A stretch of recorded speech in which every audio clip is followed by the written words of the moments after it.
Sometimes reality offers us stories, which are much cooler than any scriptwriter can create. The movie we are going to talk about is just a good example of it. Its plot is based on real events. Many of us have met people who change jobs like socks, but are there any among them who managed to find a job without any qualifications? This story is about a teenager who has been a pilot, a doctor, and a lawyer without any diplomas or licenses. Wearing a perfect suit, he cashes in and fools the FBI with a smile. But this case becomes very important for one stubborn agent, and he gets hot on the track of him. This isn't a story about a brilliant con man. It's a story about loneliness, escaping from growing up, and a game you'll eventually have to stop playing. And the worst part is, this all has really happened. Have you already guessed what movie I mean? Yes, it's Catch Me If You Can, starring DiCaprio and Tom Hanks. The whole story unravels like a clue from the very first scene. We see a TV show, three young men in pilot uniforms answering the questions, and the quiz participants have to guess who is the con man. Then the co-pilot is asked, "Number 2, who finally caught you?" Call hand ready. The next scene takes place in Paris. It's raining outside. American FBI agents appear at the prison gates and insistently demand to be let inside. Frank Abagnale is in the cell. He's no longer the confident pilot, but an exhausted, weakened young man with a high fever and a severe cold. He's coughing. He can barely stand and looks like he's about to faint. Frank complains of feeling unwell and asks for help. The American agents arrange his transfer to the jail hospital. There, he's placed in a ward and put on a drip. Left without proper supervision, Frank attempts an escape. He breaks out of his hospital room and runs through the corridors, hoping to escape, but fails as he is quickly found and returned to custody. Frank awaits extradition to the USA. After his failed escape, he looks broken and resigned to his fate. It seems he's truly surrendered this time. 6 years earlier, we see an awards ceremony. Frank Abagnale Sr. is receiving an award for his contribution to community service. He is a respected man, confident and eloquent. His wife and young Frank are present at the ceremony, but soon the perfect picture begins to crumble. Frank Sr. is accused of tax cheat. He tries to fraudulently take on a loan from a major bank, but fails. The family is forced to give their car and move into an apartment. On Frank's 16th birthday, his father opens a bank account for him and takes a checkbook. From this day on, you're in a little club. This will give you everything. Now you can even get the moon. Frank transfers to a different school, where he tries his hand at being a substitute teacher for the first time. For a whole week, he gives classes, assigns homework, and conducts surveys. He even manages to hold a parent-teacher meeting, where he includes a visit to a French bakery in the curriculum. Meanwhile, his father supports him as they are deeply attached to each other, which cannot be said about his relationship with his mother. Frank begins to suspect her of infidelity, and this breaks his heart. Ultimately, his parents decide to divorce, so Frank must choose who he will stay with. He can't make his choice, so he simply runs away, makes out a check, buys a ticket, and leaves. This moment becomes a turning point. The world of rules and support collapses for him. He tries to settle in another city, makes out checks, but the bank refuses them, so he decides to forge documents. He changes birth dates and names. He goes to different banks and cashes checks. As he leaves one bank, he spots a taxi with a pilot and flight attendants. At that moment, Frank decides to become a pilot. Disguised as a high school reporter, he goes to Panama American Airlines and learns all the intricacies of this profession. He literally writes down everything they tell him, what documents a pilot needs, what a license looks like. Then, luck strikes. They give him one expired license. He gets a uniform, but the tailor remarks that he looks too young for a pilot, and Frank replies that he's a co-pilot, and he lost his uniform in his first week of service. He continues cashing checks, and notices that it becomes much easier in his pilot uniform. At one bank, he's informed that pilots can cash up to $300 from the company's official account. So Frank begins his full-scale counterfeiting. He affixes an airplane logo to every company check, and when it's being checked, he talks the manager's ear off. He flies to Miami using concessionary fares. It's Frank's first flight. He gets to know the plane, flirts with the flight attendants, and begins to fully embrace the role of pilot. In Miami, he cashes a counterfeit check and meets a girl who is a bank manager. Since he looks like a co-pilot, he's perceived as an honest and respectable young man. The girl is attracted by Frank and tells him all the details of her job, where the checks are kept, how they're processed, and where they're sent. So Frank comes up with a new scam. He buys a special machine for applying ink to checks. Then he opens bank accounts and changes the numbers printed on the checks. Thus, after receiving a check from one bank branch, he goes across the country, and the fraud is discovered only 2 weeks later. Of course, it doesn't go unnoticed, as the FBI's bank fraud unit first gets made him. Frank meets his father at an expensive restaurant and gives him a generous gift, a Cadillac convertible, but his father refuses to accept it, explaining that if the tax agency finds out about such a car, he'll be in trouble. trouble again. It's not the gift itself that upsets him, but the fact that his son seems to think his father can no longer afford anything. Frank Sr. says he closed the store himself, but despite this, the tax officers are still after him. The conversation inevitably turns to his mother. Her departure still hurts both of them. In the end, his father says he's proud of Frank and casually asks where he's flying today. His son doesn't expect the question and, baffled a little, replies, Hollywood. At that moment, it becomes clear he's not a real pilot. Supporting his son, his father says everyone around is an idiot. The FBI investigation is on the rise as agents begin to pinpoint the locations from where the checks were made out and catch up with Frank Jr. at a hotel. They don't know the criminal's appearance, so he manages to bluff his way out of it. He introduces himself as Barry Allen of the U.S. Secret Service, claiming he's also investigating the crime. At that moment, a blind guest is being led to a car, which Frank notices and claims the man is the criminal. This disconcerts Carl and distracts him from checking the documents, which are supposedly in a zipped wallet. Frank asks the officer's name. It is Carl Hanratty. He convinces Carl that the criminal has been caught. He takes the copy machine from the room and leaves the wallet with Carl. You hang on to it for a minute.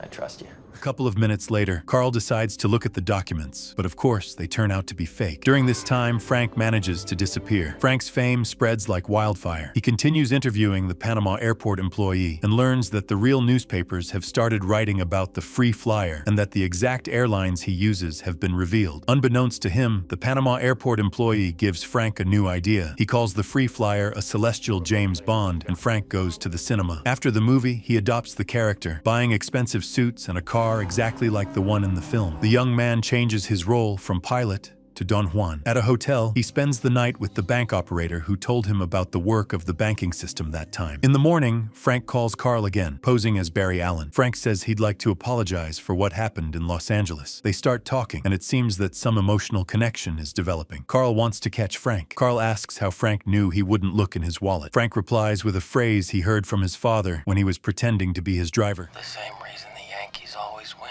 Nobody can keep their eyes off the pinstripes. The Yankees win because of Mickey Mantle. Who's going to bet on their uniforms? Are you sure about that, Carl? But Carl is sure Frank will get caught one day, and he also understands that Frank is lonely since he is calling him on Christmas Eve, which is a family holiday. At the coffee shop, Carl is sorting out the checks. A young waiter notices the names written on them and tells him that Barry Allen is the Lightning Man from the comics. This gives the cop an idea that the criminal is still very young, since he introduces himself as a character from a children's comic book. Another clue is Yankee. This means they needed to send out a wanted poster across New York. This way, the police tracks down Frank's mother. She filed a report after Frank had run away from home. She tells the agents about her first husband and that they met during the war in France. Carl asks if she knows Frank makes out checks to a closed bank account, which is a serious crime. She replies that her son has made a small mistake since he needs to earn a living. Carl asks for a photo of Frank since he already knows what the criminal looks like. She shows him a photo from his high school yearbook. Carl immediately issues a wanted poster to television. His mother asks for the amount, hoping to recoup for loss. Carl says it is currently just over $1 million. Meanwhile, Frank arranges a party at an apartment in Atlanta. The huge house is filled with young people, furnished with expensive appliances, carpets, and designer furniture. Everything suggests he has no problems. He's young, only 17, incredibly wealthy and popular. But Frank realizes that continuing his travels is too risky and has already made a new plan. One of the vacationers at the villa falls down and an ambulance is called. Frank decides to take advantage of this. He goes to the hospital to inquire about Lance Eppelbaum's health, but of course, this is just a pretext. Once again, Frank is lucky, as the nurse on duty is very young. Besides, she has just been scolded by the doctor, so it becomes very easy for Frank to endear the girl and learn everything he needs. Brenda readily shares the ambulance records with the stranger, informing him that Mr. Eppelbaum has a broken ankle and is being examined in room 7. Once he realizes he's established contact with the girl, he introduces himself as a doctor and asks if they have any job offers. He forges a diploma and goes to the chief physician with Dr. Connor's CV. He is informed that with such an impressive CV, he is unlikely to accept the offer and become a night pediatrician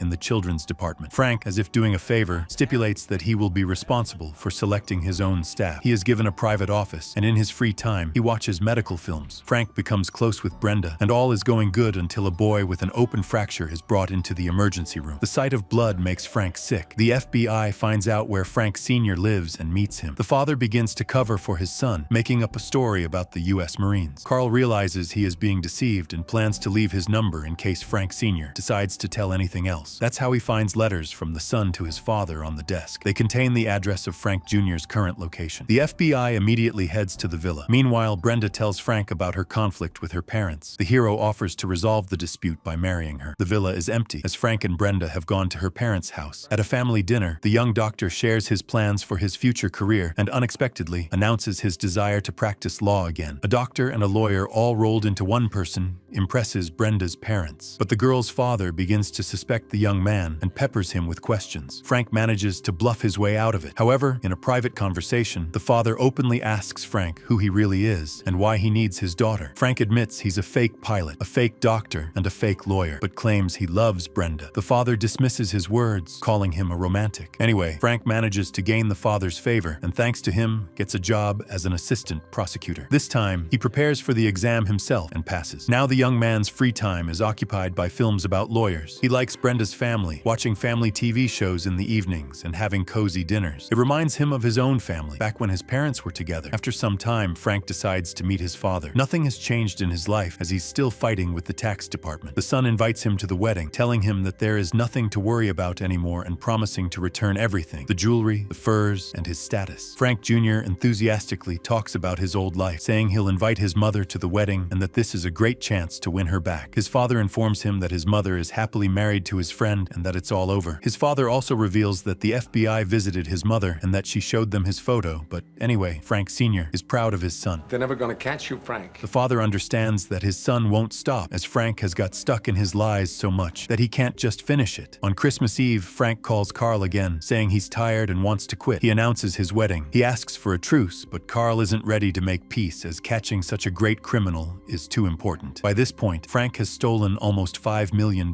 Carl says he won't stop the pursuit. The FBI collects newspapers with engagement announcements and successfully finds the time and place for the event. Frank spots the approaching cars in time. He picks up Brenda and tells her the truth about himself, that he's 17, not 28, and that he ran away from home last year. He's not a doctor or a lawyer and never studied to be one. He shows her suitcases full of money. He persuades her to come to Miami in 2 days and successfully escapes as the wedding bustle playing into his hands. Brenda is stunned by this revelation. She doesn't know what to do. She loves Frank, but his confession leaves her in shock. 2 days later, as the newlyweds has agreed, Brenda arrives at the airport at 10 in the morning, but it's a trap. Carl has already recruited the girl, and hundreds of plainclothes FBI agents are stationed around the airport. The surveillance is omnipresent. Frank manages to spot this all in time and escapes. It would seem that this is the end, but the hero comes up with a new plan. He calls a local university and tells them that Panama American Airport is hiring employees. Naturally, a room full of girls who are dreaming of flight attendant positions has gathered. Frank poses as a pilot again. He says he needs 8 women to accompany him on a promotional flight to various countries. Frank spends the entire day interviewing and selecting suitable candidates. He dresses the girls in flight attendant uniforms. This is another trick his dad has taught him, the Yankee uniform. Since the airport is surrounded by the FBI, he can't leave the state. But what if he's with beautiful women? No one will pay attention to him. Carl's radio isn't working, and he's informed about a young man in a Cadillac, just as the plane carrying the real criminal is taking off. This is how Carl Hanratty loses Frank for the next 7 months. During this time, Frank has learned to make perfect counterfeits. They are so perfect that he uses them even in the airport. Carl takes one of the checks to a professional for advice. Which machine could this check be printed by? One option is France, since a printing press of this type weighs almost 2 tons. Carl clings to this theory, since Frank's mother is from the small village of Montrechard. On Christmas Eve 1967, Carl sets off for France. He finds Frank right at the print shop where he's printing counterfeit checks. Frank is incredibly happy to see Carl. It feels more like a reunion of old friends than an arrest. Carl tells Frank he's willing to grant him political asylum, but only if he arrests him himself. Frank doesn't believe him and tries to escape. He realizes he's trapped. French police have gathered outside the printing house, but Frank continues to deny it. Just before leaving the building, Frank asks Carl if he has children. The policeman says he has a daughter, and he can swear that if Frank leaves the building, he will be killed. Frank surrenders and handcuffs himself. They leave the printing house and see the police arriving. Frank realizes Carl has deceived him. The police take Frank away and prevent Carl from accompanying him. In the beginning, we saw everything that would happen later. The next scene takes place in a plane, and we see Carl transporting Frank to the United States. Frank says he wants to call his father before he gets on the news. The father is very dear to him, so it's important to him not to lose face, as his father always considers him invincible. Carl says his father died, falling down the stairs while running after a train. Frank can't accept this and becomes hysterical. He locks himself in a restroom, but when the cops break down the door, no one is found. Frank rips open the plane and escapes as it lands. He runs to his mother's house and watches her and her new family from the window. Frank sees a little girl outside, obviously his half-sister. Of course, the house is immediately surrounded by cops. The trial begins, and the prosecutor disregards the plea of minority and requests a 12-year sentence. Carl comes to Frank, pretending to be a good friend. He brings comic books and tells him he has a follower. Frank asks to see the check and explains that it was made by a bank operator, since only them stamp dates with rubber stamps. These stamps wear out quickly, leaving a faint mark on certain numbers. At that moment, Carl realizes how valuable Frank can be, so he brings his boss with him to their next meeting. They give Frank several counterfeits, and he is able to identify each of them. One of the checks has a missing stub, and the other is made of excessively high-quality paper. Thus, they decide to offer Frank a job in the financial crimes unit under Carl's supervision. They give him a private office and pile his desk with folders containing various documents. Frank is bored with this life. He isn't used to staying in one place. Going for lunch, he notices a pilot's uniform in a store window. He decides to ask Carl to partner with him, but Carl tells him he is going to visit his daughter during the weekends. Frank looks through another file folder and comes across his own photo. Frank Abagnale Jr. has been caught. He carefully cuts out his own photo from the folder. Frank buys the uniform and heads out to his flight. Carl catches up with him halfway and tells that if he goes to Europe, he'll rot in prison. Carl spent 4 years trying to get Frank released, trying to get his boss to hire him, swearing he wouldn't run away. Frank replies that no one asked him to do that. Then Carl starts telling him about his family. His daughter is going skiing. She was 4 years old when he and his wife separated, and she's been happily married for 11 years now. Carl says he's letting Frank go and is confident he'll be back on Monday because no one's chasing him. On Monday, Frank returns, just as Carl said. New counterfeits, unlike anything they'd seen before, have appeared in the department. Carl again asks Frank how he managed to deceive the Louisiana Commission, since he'd never studied for any of the professions he was cheating in. Frank replies that he didn't cheat, that he studied for 2 weeks and passed the exam himself. As for the checks, whoever makes them steals them from mailboxes, so they're actually original. He simply erases the names and writes his own. Here, the story of Frank the criminal ends, and the story of Frank the FBI agent begins. The story of the teenager who cheated banks, airlines, and the entire country ends in a different way than it begins. Frank Abagnale stops running, and for the first time in his life finds himself on the other side of the system. His talent, which was destroying earlier, now begins to work for the law. Catch Me If You Can is not just a story about a con man. It is a story about a boy who was left alone too early, and about the adult world that was ignoring this for too long.